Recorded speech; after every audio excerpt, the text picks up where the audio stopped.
ನಮಸ್ತೆ ಎಲ್ಲರಿಗೂ Roopashree swing machine ಚಾನಲ್ಗೆ ಸ್ವಾಗತ. ಇವತ್ತಿನ ವಿಡಿಯೋದಲ್ಲಿ ಹೈ ಸ್ಪೀಡ್ ಮಿಷಿನ್ಗೆ ಯಾವ ಥರ ಆಯಿಲ್ ಮಾಡೋದು ಅಂತ ನೋಡೋಣ. ಅದಕ್ಕೂ ಮುಂಚೆ ಯಾರು ಸಬ್ಸ್ಕ್ರೈಬ್ ಆಗಿಲ್ಲ ಸಬ್ಸ್ಕ್ರೈಬ್ ಮಾಡ್ಕೊಳ್ಳಿ, ಹಾಗೆ ಲೈಕ್ ಮಾಡಿ. ಫಸ್ಟು ಆಯಿಲ್ ಅಂತ ಮಾರ್ಕ್ ಮಾಡಿರೋ 3 ಹತ್ರ ಆಯಿಲ್ ಮಾಡ್ಕೊಳ್ಳಿ, ಮತ್ತು ಆ ಕ್ಯಾಪ್ ತೆಗೆದು ಆಯಿಲ್ ಮಾಡ್ಕೊಳ್ಳಿ. ಹಾಗೆ ಮೇಯ್ನಾಗಿ ಮೇನ್ ರಾಡಿಗೆ ಆಯಿಲ್ ಮಾಡ್ಕೊಳ್ಳಿ. ನೋಡ್ತಾ ಇರ್ಬೋದು ಮೇನ್ ರಾಡಿಗೆ ಆಯಿಲ್ ಮಾಡ್ತಾಯಿದ್ದೀನಿ. ಹಾಗೆ ಸ್ವಲ್ಪ ವೀಲನ್ನು ತಿರುಗಿಸ್ಬಿಟ್ಟು ನೋಡಿ.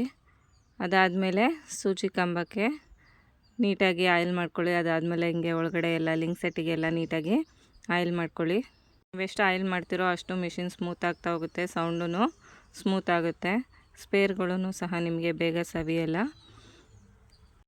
ನಂತರ ಸ್ವಲ್ಪ ದಾರ ಸಿಕ್ಕಾಕೊಂಡಿದೆ ನೋಡಿ, ಯಾವ ಥರ ತೆಗೆಯೋದನ್ನು ಸ್ವಲ್ಪ ಆಯಿಲ್ ಹಾಕ್ಬಿಟ್ಟು ಸ್ವಲ್ಪ ತಿರುಗಿಸಿದ್ರೆ ನೀಟಾಗಿ ಆಯಿಲ್ ಮೂಲಕ ಹೊರಗಡೆ ಬರುತ್ತೆ.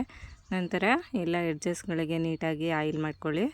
ಹಾಗೆ ದಯವಿಟ್ಟು ಮಿಷಿನ್ ಆಯಿಲ್ ಬಿಟ್ಟು ಬೇರೆ ಯಾವುದೇ ಆಯಿಲನ್ನು ಸಹ ನೀವು ಉಪಯೋಗಿಸ್ಬೇಡಿ. ನೋಡಿ ಈ ಥರ ಕೆಳಗಡೆ ಎಲ್ಲ ನೀಟಾಗಿ ಆಯಿಲ್ ಮಾಡ್ಕೊಂಡಾದ್ಮೇಲೆ ಮಿಷಿನ್ನ ಉಲ್ಟಾ ತಿರುಗಿಸ್ಬಿಟ್ಟು ಅಲ್ಲೊಂದು ನೆಟ್ ಕಾಣ್ತಾ ಇದೆ, ಆ ನೆಟ್ಟನ್ನು ಸಹ ತೆಗೆದು ಅಲ್ಲೂ ಸಹ ನೀಟಾಗಿ ನೀವು ಆಯಿಲ್ ಮಾಡ್ಕೋಬೇಕಾಗುತ್ತೆ. ಮೇಲ್ಗಡೆ ಎಲ್ಲ ನೀವು ದಿನ ಆಯಿಲ್ ಮಾಡಿದರೆ ಸಾಕು, ಇಲ್ಲ ಹೊಲಿಯೋ ಕೂತಾಗ ಮಾಡಿದರೆ ಸಾಕು. ಕೆಳಗಡೆ ಎಲ್ಲ ನೀವು 15 ದಿನಕ್ಕೊಂದ್ಸಲ ಮಾಡಿದರೆ ಸಾಕಾಗುತ್ತೆ.